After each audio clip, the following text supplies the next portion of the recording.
Did you know that 40% of all food produced in the United States goes to waste? Through a combination of food rescue, farming, and transportation services, the organization Food for Free rescues fresh food that might otherwise go to waste, and distributes it within the local emergency food system where it can reach those in need.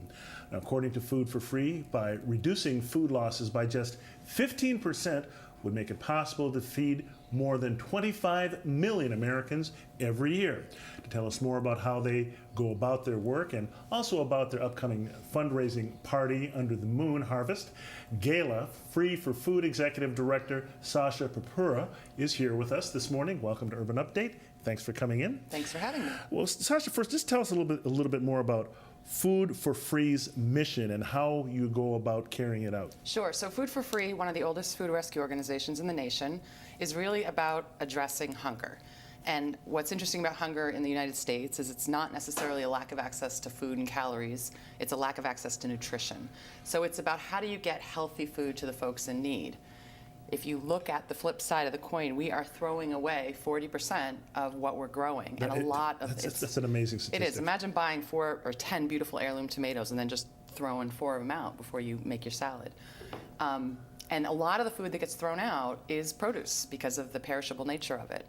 So Food for Free, the main way that we address hunger has been solving this other problem, which is food waste. And food waste is a problem not only because food is precious, right? Nobody wants to see it go to waste, but there's a lot of environmental challenges when it does.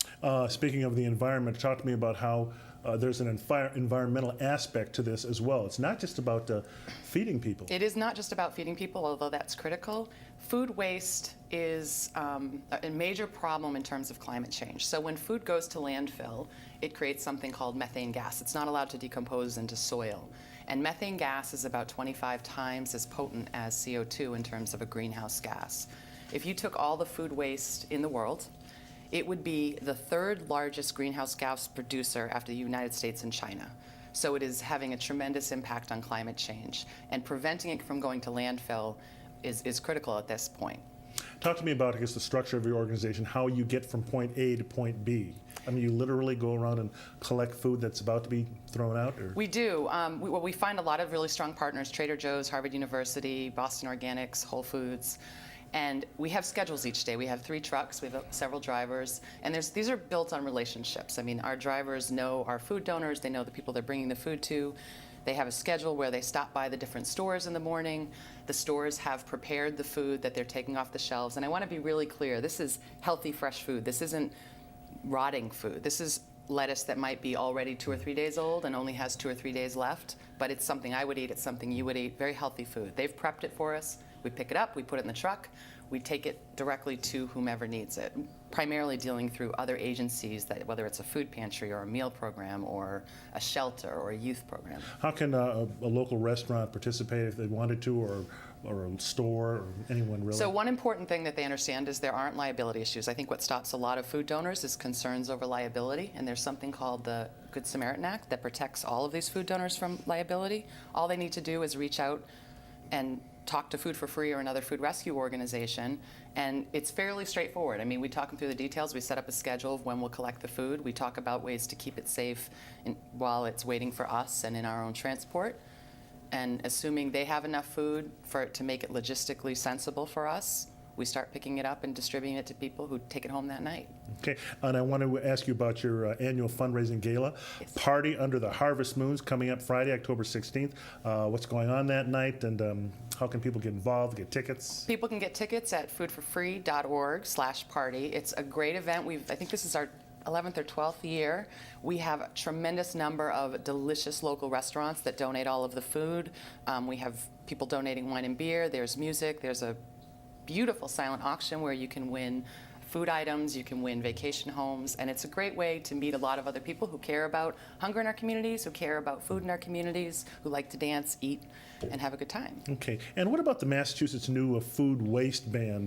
What's that all about? October of last year, Massachusetts implemented the most progressive of its type food waste ban. So the issue is we're running out of landfill. Landfill is expensive.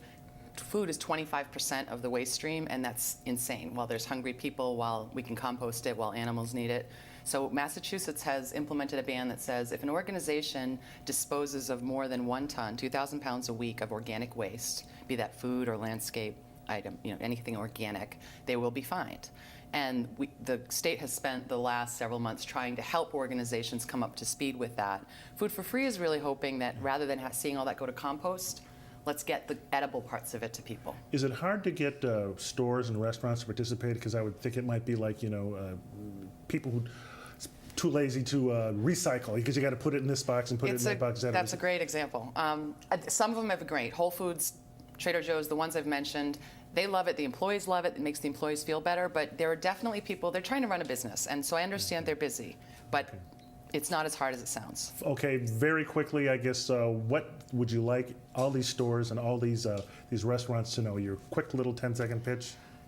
It's not difficult. Call Food for Free. There's no liability. We will walk you through the steps. Okay, and Sasha Purpura, thanks for coming in, and Thank you. Good luck collecting all that food and distributing it to the places where it should go, to the people who need it. Thank you so much. Okay, well, that's it for this edition of Urban Update. Enjoy the day, and for everyone here at Urban Update, I'm Byron Barnett. Have a great Sunday, everyone.